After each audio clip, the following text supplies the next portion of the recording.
But they go, the champ is here. And we are live. I want to thank everyone for tuning in to a very special edition of Off the Record on the People's Podcast this afternoon. We have an incredible guest with us today, one who is going to give us some amazing information as well as inspiration, and that is none other than our brother Yusuf A. Muhammad. Assalamu alaikum, sir. Wait, salam, God. How you doing, my brother? I'm doing phenomenal. First of all, this has been a long time in the making, so shout out to everybody who is tuning in.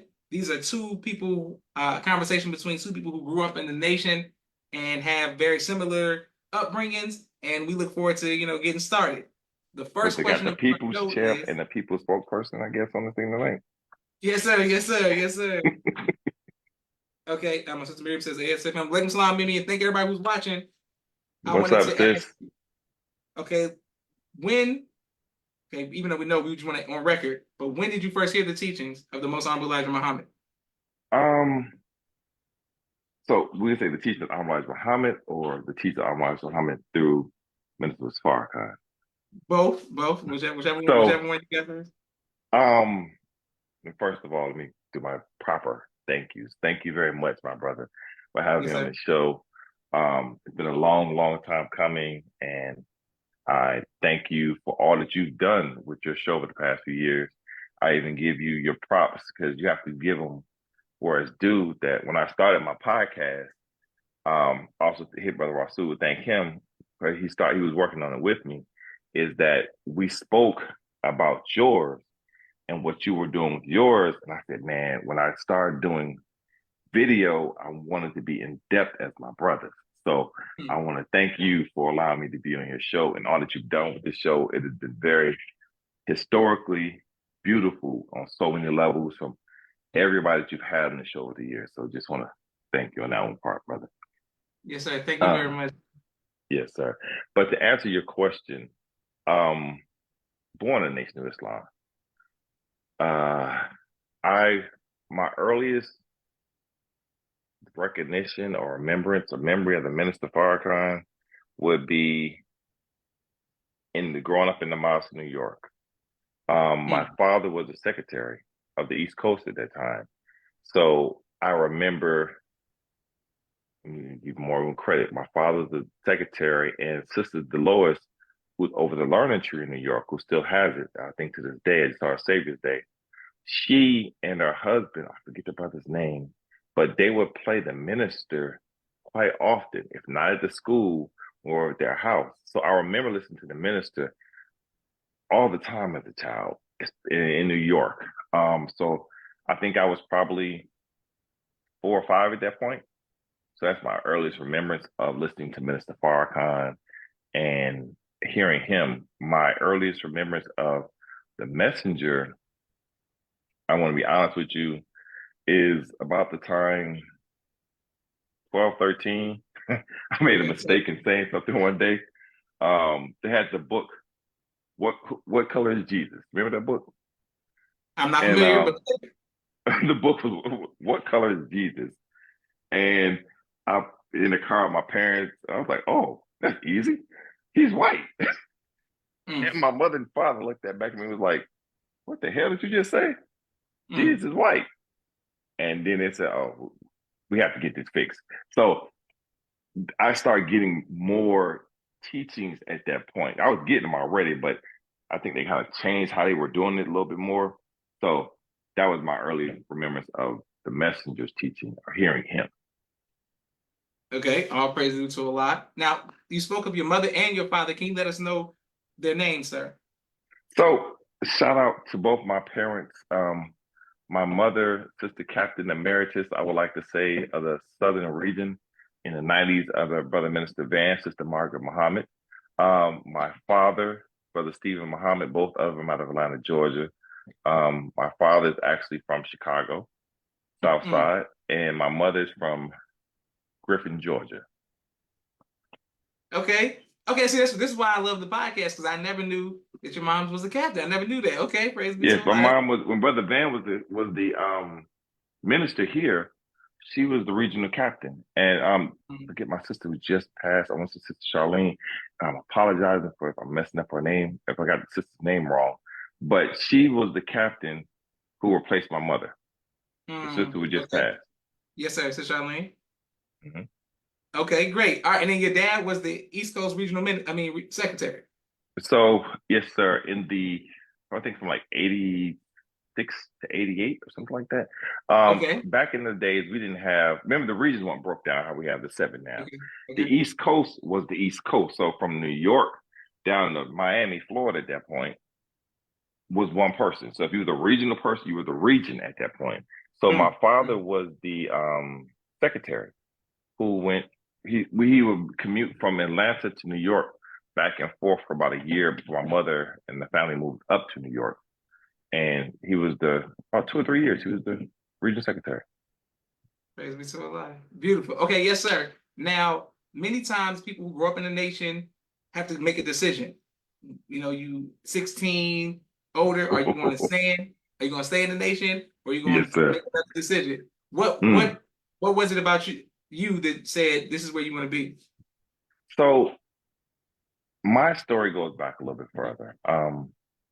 My story, like yours, because I'm a little bit more credence on our on Josh and I's history, is that you and I may have not known each other when we were that young, but our fathers knew each other That's right. because your father was working with the minister, and my father would know your father, and they would meet quite often, even back 80s, 90s. I think that's time period, maybe getting off a little bit, but our fathers known each other for before you and I got to meet each other. Yes, sir. When I was all of us when we were young growing up in the Nation of Islam, a little different than what it is now. In the diligence of it is that at 12 years old, I said I wanted to be FOI. So I was trying to go to FOI class at 12. My parents were like, nah, you can't go because you can't go to FOI. That's when FOI class used to go to 12 o'clock midnight. Folks to know about Yes, that sir. one. Yes, sir. Yes, sir. So I was trying to go to FOI class. But I remember at before that at 10, I was the only Muslim in my school, and I had big ears. I still have to this day. My mama said my head just grew into them. But I remember going to school and they talking about me, and I came home at 10 and said I didn't want to be a Muslim. And I can see the frustration and hurt on my parents' face when I said that. My sister and my brother just dogged me for saying it. But my mother and father instilled more love into the Nation of Islam for me. So by the time I became 16 or 12, say I want to go and join FOI. By the time I turned 16, I had a dying love and passion for the nation. By the time I turned 18 and going off to college, I went to a Christian college in Kentucky in 2001. And everyone on the campus knew I was Muslim. Everyone knew I was a Nation of Islam, and it was no problem because I admitted Islam in everything that I did, and I would tell anybody about my nation and my love for it. It became seeing what the minister was doing throughout my life and how he worked, his effort, and how he would, no matter what, will go ahead and make sure that the job was done. And him giving his life for Black people, or just Black folks to start off with, but him giving his life for the truth that he was teaching of his father. So my thing at a young age was that if this man can do it and stand up, why can't I? Mm. And my path may not be the same of his, being that I'm going to be a minister, though it's keep calling me, I just won't pick up the phone. My path may not be the same, but I have to do the work that I'm going to do to still represent the nation. So it just put a different light on me and what I need to do with my life. Praise be to Allah. Beautiful. And Sister Minister Aisha out of Phoenix says FOI class will see the sun come up. Absolutely. Now That's right. That's right. I wanted to ask you, what advice would you give to the younger generation about making that decision? My advice I would give to the younger generation is that it's nothing better than this in your life, or in the world. I've literally traveled the world. I've seen different organizations. I've been around what they call the elitists and the rich. I've been around the poor. I've been around the most intelligent. I've been around any form of lifestyle that you can imagine. I can give you an example and I can give you a picture. I've been around them. And it's nothing like this because the Nation of Islam teaches you the truth of yourself and it gives you an undying love and passion for yourself and your people. Mm. And quite often people get upset because, Nation of Islam is Black empowerment. But the reality of life is that every lifestyle is about self-preservation. And that's the first law of nature. If you're not willing to preserve and secure your own self, as I think Dr. King said, if you're not willing to find something that you're willing to live for or to die for, you're not justified in living. And the thing that I'm willing to die for is my people and the truth. And you may not have children just yet. For those of us who are watching, many of them do have children. And in having your children, you understand that I will give my life for this child to live. And the same thing is with the truth of the Nation of Islam is that once you understand that you will never get this nowhere in your life, someone is going to tell you that the Black man is God. And it's not being facetious and it's not just a cliche. It's telling you that you have the power to do anything in life that you're willing to put your mind to if you just get up and work. Yes, sir. You never heard that. You ain't never heard that nowhere in your life. You will never, ever hear that again outside of this. We're putting the cliches and Black is beautiful and whatever other things that we say like that. But the simplest form is the Black man is God. Argue with me on that one, and you will never win. Good, Yusuf. Praise be to Allah. Well, I'm just here for the conversation, brother. Yes, sir. Speaking of the Black man being God and that teaching and how we grew up, what's your favorite memory of being around the Most Honorable Yusufs Farrakhan? So I'm gonna say two things. First, one, I am jealous of all of you individuals. I've never had the opportunity to actually, I've had one opportunity to be around a minister, just one. He came to Atlanta for, I can't remember what it was, the event he was here, in like the early 2000s, whatever. And my father was organizing a reception for him. And he came down, and it was like 30 people in front of me. And he reached over and said something like, that's the closest I've been to him, period. Except unless I was on post. My sister, my brother, my mother and father all been able to sit down. My sister got a picture that she has with him to this day. And she parades around the house. I've never had the opportunity of being around a minister personally and just getting that one-on-one even for 2 seconds. So all of you who've had it, very much jealous to a degree. Yes, sir. However, okay, go ahead. My memory that I love the most of Minister Farrakhan is the year that the Mississippi River flooded. And I was there in Mississippi. You remember when I think Brother Minister's son was killed? Yes, sir. Yes, sir. And we went down there. I forget the name of the lecture. If you'd asked me 10 minutes ago, I remembered it. And when Minister Farrakhan was on the lecture, we were outside playing as children, outside of it. And you could hear Minister Farrakhan on the outside of the gymnasium. And you heard the passion in his voice, how he was getting upset as it was going on. And I remember looking over in the horizon, because it was, if anyone was down there that day, it was a beautiful sunny day. And Minister Farrakhan started getting upset. And on the distant horizon, you start seeing black clouds form. And then they start rolling towards the building very quickly. And by the time Minister Farrakhan was done, and he said that he prays Allah brings his wrath on the city, I think I'm paraphrasing it, and yes, all of you need to get out of town tonight.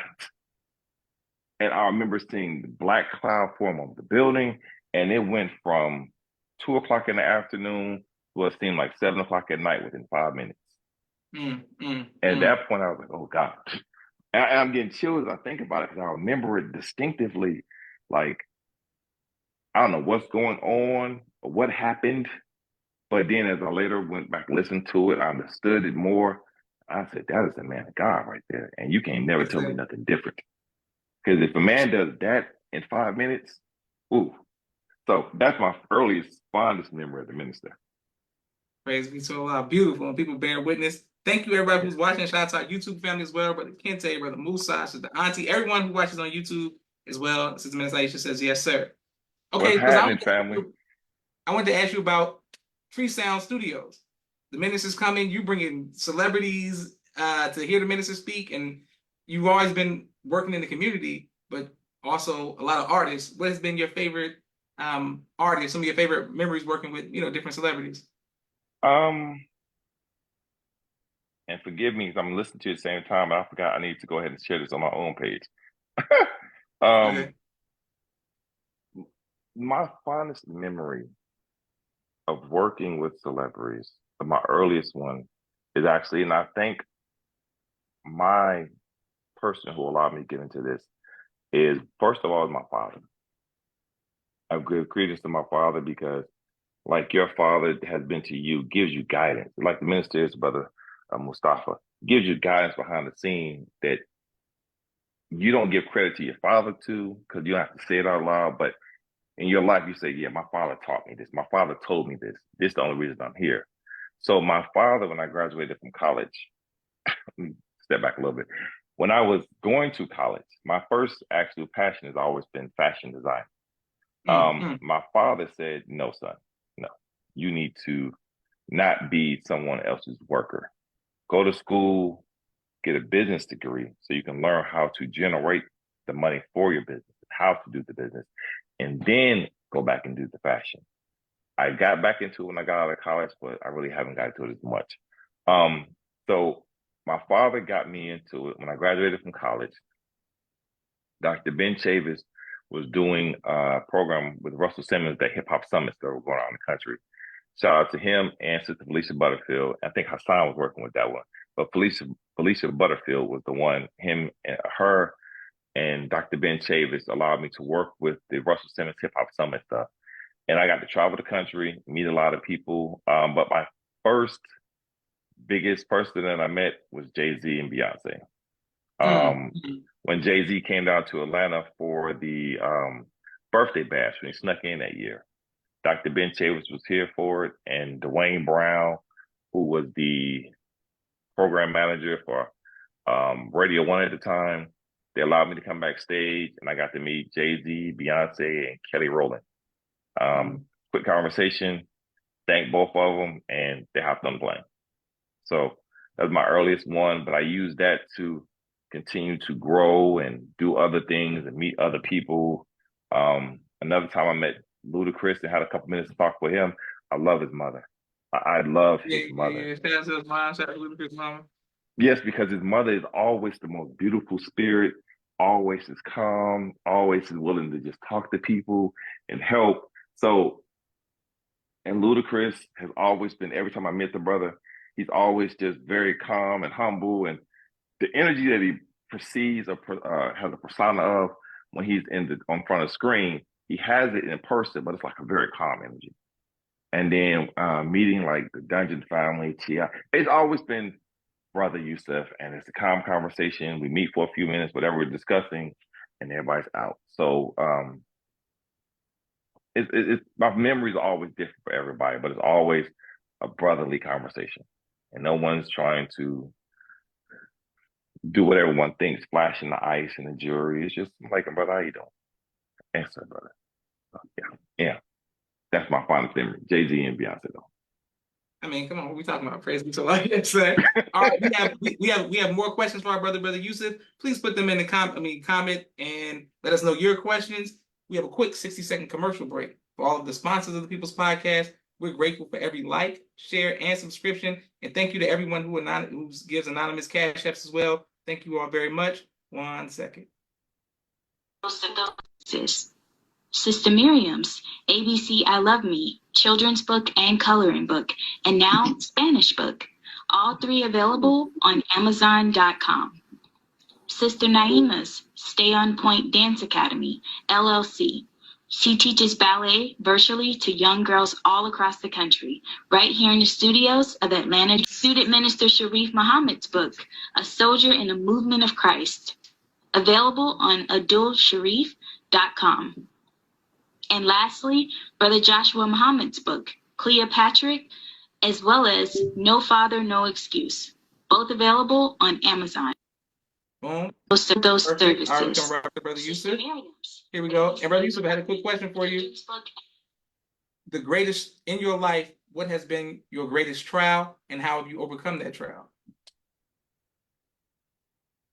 Oh, wow, that's a good question. My greatest trial. My greatest trial has been, the Minister Farrakhan said, when you get to know yourself, it'd be very hard. A messenger told the minister, be hard to keep yourself down. Mine has not been there yet because I've not become the point where I fully got to understand myself, and that has been my trial. Being able to fully understand what Allah wants me to do. I strive every year to do more than I've done the year before. I keep striving to, me and my friends say, Yusuf, you have astronomical desires and wants in your life, but I look at it that Allah does not want you to be mediocre in anything that you're supposed to do. He wants us to be the best, as to be a reflection of Him. So striving to become better, and in becoming better, when you're not doing that, it's maintaining the discipline to do it. And what has been my way to overcome it, be honest with you, is that it's a struggle every day. However, my best way of doing these things is prayer. That refuge prayer. And those who are not Muslims, yeah, I'm sorry. But those who are Muslims, you do understand the prayer. You know the prayer. And I'm not about to give it here. But the refuge prayer, and when you're going through whatever you're going, I remember, I give a perfect example. I was in debt to someone, and debt is like a light way of saying what I was. I owed somebody some money, and they were pressing for it because they needed to get back to what they needed done, finish something that they were doing. And the part where it says the debt and the oppression of men. Yes, sir. And it comes to me that easily because it was at that moment I understood the prayer more. And then another moment, another part of prayer came to me. So we're supposed to say that prayer 7 times a day. Good Lord, I can say it 30 on a average day when I'm going through it. To the point that my best friend is one of my college friends. She would laugh because she would say, Yusuf, I knew when something was going wrong because your first comment was, oh Allah. And she said it in the exact tone that I would. She's like, you'd be like, oh Allah, oh Allah. She said, that's all I ever remember you saying in college is, oh Allah. So me striving to overcome the weakness of myself, overcome my self-desires, overcome debt and oppression, whatever it was always laced in prayer. That was the best way I got out of it. But the prayer was the first part. Leaning on Allah becomes the second part, because you can say the prayer and it's just something cliche to say. But then lean, not stand, lean on Allah. Damn near make Him a reclining chair on whatever you're doing. Let Him guide you through it. Because what happens too often, we make our own decisions, our own make mistakes. Or I'm going to do it this way. No. Let Him tell you what to do. Even if it's like the last second, you get up, then it's supposed to be done. So my belief, understanding, and love of Him is the only thing that's guided me through, brother. All praise due to Allah. Beautiful. Yes, sir. And people bearing witness all around the world. What has been your greatest joy? What has been your greatest joy in life?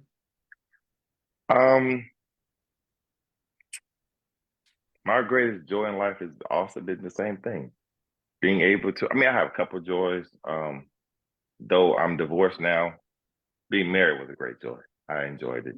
The children I have a son I love with all my life, and my daughter the same way.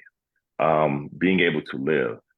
But my greatest enjoyment is be able to see something that you strove to make happen and to accomplish it, which is probably going to segue into what we're dealing with right now with the business. But that festival is one of my greatest joys. I enjoy doing that. And it's allowed me to expand my breast to do more nationwide. So I love working, but being able to set a goal, accomplish the goal. But even if I didn't come to make that goal in its completion, to be able to get like 99% of it, and then somebody say, well, we can't give it to you because of such and such, or because we just don't want you, I'm good. At least I knew I was qualified for it, or I made myself qualified. So qualifying yourself for the position that awaits you, as the nation says. That right there. Excellent. Yes, sir. Well, let's talk about the Sweet Auburn Fest. What is it? How can people and how can we support it? So it is the Sweet Auburn Music Fest. It takes place here in the city of Atlanta on the last weekend of September. This is a outdoor music festival that we incorporate all genres of music. Our saying for, our slogan for it is, well, the music is good and the food is great. There are many things that separate us as a people, from our clothes, our colors, our way of doing things. But there's two things that bring us together: good food and great music. When you put the two of those together, you have a party. And what my mother and father were always trying to do is party with a purpose. Or when you bring people together, leave them with something. It's also Nation of Islam. Leave them with something more than what they came with. So if they came with the understanding of just, we're going to party, we're going to just do this, put something philanthropic to it. Like October is always Breast Cancer Awareness Month, and it's also always around the time of voter education. So we deal with that. We have a group that works with us that deals with autism, and that's something that is major in the Black community. We deal with educational system quite often. We've dealt with the tracking system. We dealt with the healthcare for Black people. We've dealt with a lot of different fields that affect the community through the festival, because the music brings people there. This is the event where we bring unknown artists to a stage, an opportunity to be able to perform in front of thousands of people on the weekend, but also gives the opportunity to say, well, we opened up for this new headliner. We've had Music Soul Child, and the artist is free. We've had Music Soul Child, Raheem Devon, Life Jennings. We've had one, I think it was 112 showed up. We had Elvira was supposed to show up, but she didn't come that year. We've had some of the Grand Hustle team come out there. We've had Smokey Norfolk. Oh my God. I'm sorry, brother. That was a beautiful thing for me that year. Smokey Norfolk came to perform, and he tore the stage down. And he told the crowd to be thankful for this, because he left our event to fly to Alabama to do a concert where it was $100 a pop for everybody to get into the concert. Mm-hmm. But he performed out there for 30 minutes for everybody for free. So the opportunity to be able to allow people to get out there and enjoy themselves is free to the community. And the other thing about it allows a lot of businesses to expand themselves. We've had we've had 3 artists get signed from being out there. We've had 2 or 3 businesses that went on. They're making a couple $100,000 right now. Actually, one went into Walmart, so they're doing well. And I'm looking because I'm trying to figure out all these different names, because the team we separated. Everyone has a field that they work in, or a category. So we have the music, we have vendors, we have the educational purpose. Because shout out to my big brother Jamal Bryant, and shout out to Pastor John Ward here in the city of Atlanta. We do church in the street on Sundays, because we're always partying. We got to bring God into everything that we do. So I met the brother, Pastor Jamal Bryant, and I asked him to come do service on Sundays at the event. So he said that I've been trying to get to the people for so long and get them to come to my church. I'm gonna go to the people. So he came and brought his congregation and did church on Sundays for us for the past 2 years out of the event.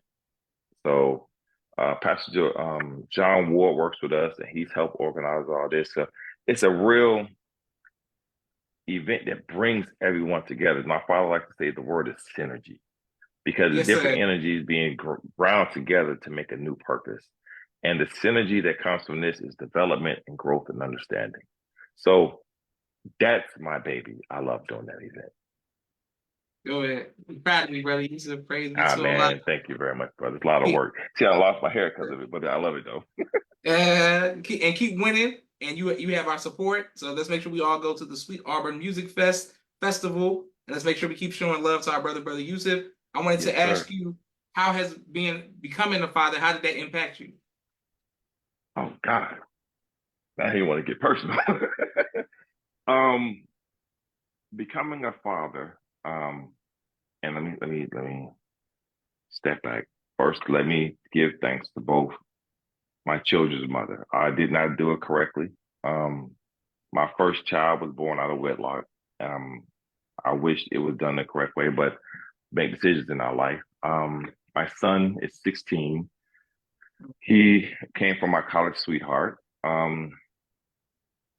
That matured me in the way that my mother always said that sister helped you to grow up. That I understood life differently. Like we played things, but they said when you become a man, you put away your childish ways.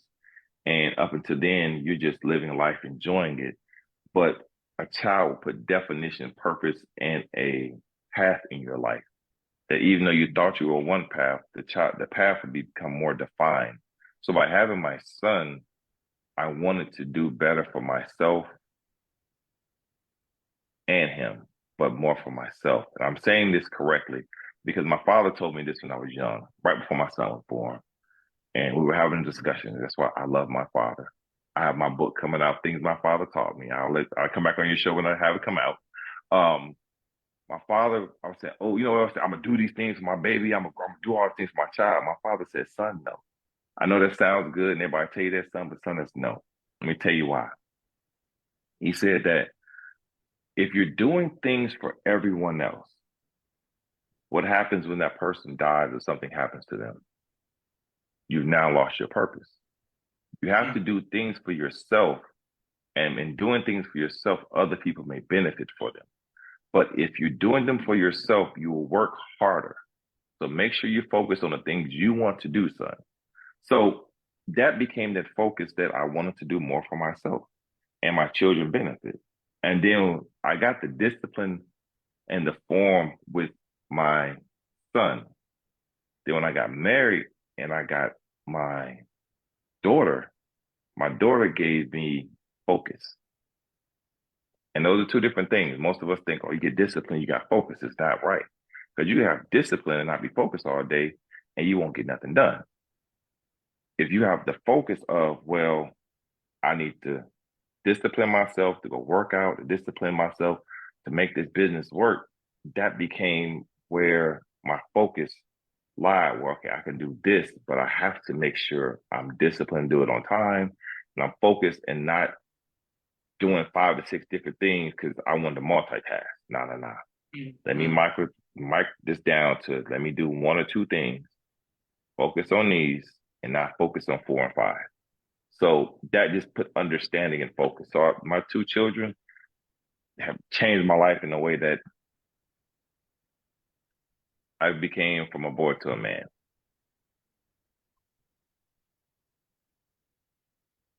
Okay. Yeah. Yes, and people are showing you love all around the world. But Nasua says, all praises to Allah's blessing upon us. Like Islam. Church Sanders says, that's beautiful, brother. Thank you all. I wanted to ask you about 2013. We have the honor of drilling together, and you give me a book called The Alchemist. Oh my God! You did keep the book? Oh, praise be to Allah. Yeah, of course I kept it. Of course I kept it, and it was one of the greatest books I've ever had. And I just wanted to thank you publicly for introducing me to The Alchemist. And Yes. what made you become an avid reader? So I just had a conversation with somebody else 2 minutes ago. I became an avid reader. My mother. She did not allow us to have the video games. I was just telling somebody, we got a Nintendo probably 3 years after it was made, and my cousin stole it, and my mother never replaced it.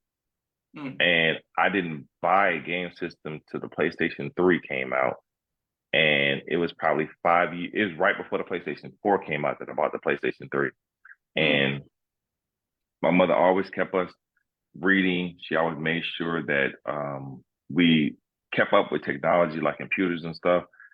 But it was reading discipline, because you can't develop your mind if you always focus on distraction. So she had a bookstore off. That's the other part of it.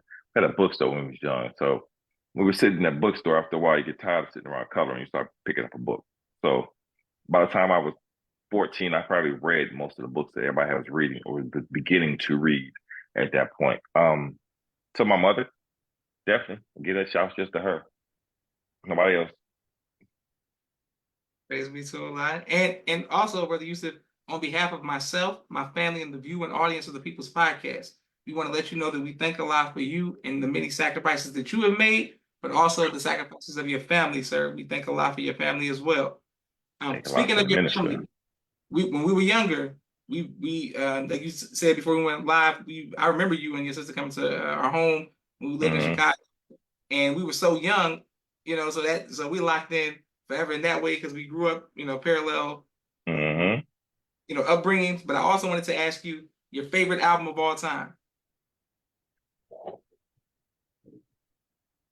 So I have a few of them. Okay, let's hear it. Because I love music.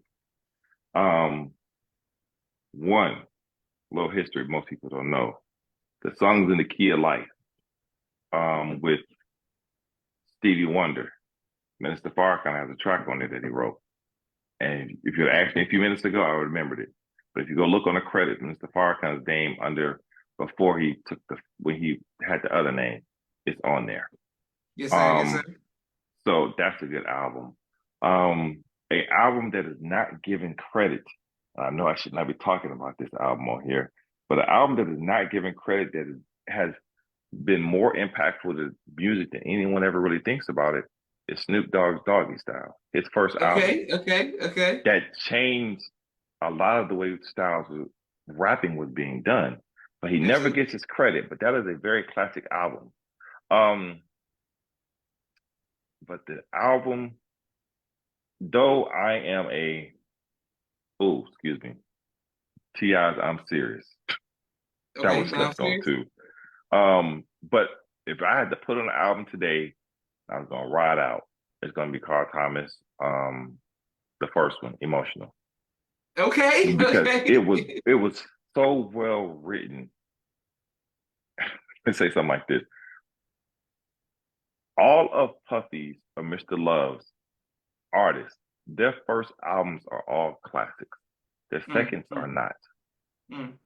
Judge me if you want to, but go look at 112, look at Biggie's album, look at Carl Thomas, look at Faith Evans, look at Craig Mack, look at Rod Black. I like Diddy, as you can see. But all their first album, cold-blooded. Second albums, but that Emotional album, man, I find more adults riding to that at my age nowadays than I found more other albums. Like Confessions, masterfully written. What else? The Chronic album 1, I like it, but it's like 12, 15 tracks. 10 of them are good, the rest of them are all right. And I can go through a whole bunch of music, but I'm going with the album that I can really go through. I love Tank. I love Mary J. Blige, even though she can put you all in your feelings. Yeah. Carl Thomas, that's gonna be me right there. Okay, and that's the first time that we ever got Carl Thomas. So shout out to Carl Thomas as well. I wanted to ask you, what would you like your legacy to be? Ooh, That's a good question because I've been debating that question the past few years. What do I want to be remembered as? Um, because you can't be everything to everybody. And that's what most of us are always trying to be. This is how we mess up in life. I want to be this. I want to be that. I want to be the best hard worker. I want to be a good father. I want to do this. And you can't. And I always have to look at our teacher, Minister Farrakhan. Minister Farrakhan, he's publicly said that he was not always there for his children. He's publicly said this about his family. He's publicly said this about how he did this in the mosque. Like the 82 or 83 lecture when he's talking about how he was building all these mosques, but he was not there to nurture them. So stuff was going wrong.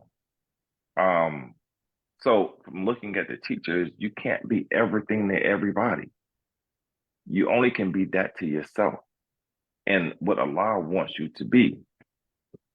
What I want to be remembered for is a question that I'm struggling with daily. I want to be remembered as a hard worker. I want to be remembered as a person who's good to my children. I want to be remembered as a person who brought millions to the Nation of Islam. I mean, people and money. I just want to be remembered for a lot of things. But this current point of my life, I want to be remembered as a good Muslim. Like, it's so many things that I'm working on accomplishing. But for me to be able to say I was a good Muslim kind of covers a lot of stuff. In the fact that he was a Muslim, he did what he's supposed to do in the community. He did what he's supposed to do in the mosque. He did what he's supposed to do for those who were striving, who were having a hard time. He was always giving back. The brother was always trying to raise money. The brother always was trying to help the young children. Whatever it was that a Muslim is supposed to be doing, he's living the life of that. Is it hard? Emphatically, yes. But am I striving on a daily basis?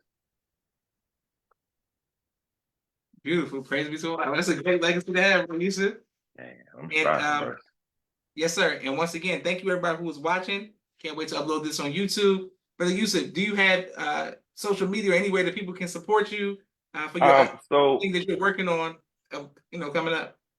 So, again, thank you all for the opportunity to sit here and talk with you in regards to this few minutes. And I'm being honest with everyone. I pray this is not the last. This is not. I have some stuff I'm working on with Brother Josh that we're going to do a lot. We're going to represent Islam on the highest of levels through this podcast and everything very soon this year. If you want to reach me, Yams Creation. And again, it goes back to the fact that I wanted to be a fashion designer. So that's how I started, but I continue to do it as is because whatever it encompasses, it covers the name. Yams equals my name, Yusuf and War Muhammad. Creations. So Yam, Y-A-M-S, creation singularly. That's what it represents. I'm on every platform under that name. The podcast, well, no, I didn't do all that. Get back to that later on.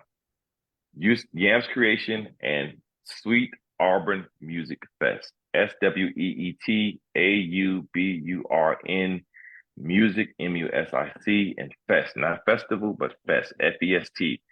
All social networks, you can find me on Yams Creation and Sweet Auburn Music Fest. The company's name is FCE Entertainment, which stands for First Class Events. Because again, we strive and still do this Islamically, and we're not just out here partying. If you're going to do something for the people, because that's how we have to. So you go fishing with the bait that the people like. If you're going for fishing for catfish, we don't eat no catfish, nasty fish. But you don't fish with like a regular worm with a catfish. You get some of the most disgusting stuff like livers and stuff. That's how you fish for catfish. If you're going for bass and perch, you get a certain kind of worm. So the same thing with us in First Class Events. We make events for the people, but we're trying to drive people towards the peace. Good. Always be so alive. And on that positive note, this is Joshua Leonard Muhammad signing off for the People's Podcast. Thank you very much, sir. Praise be to Allah.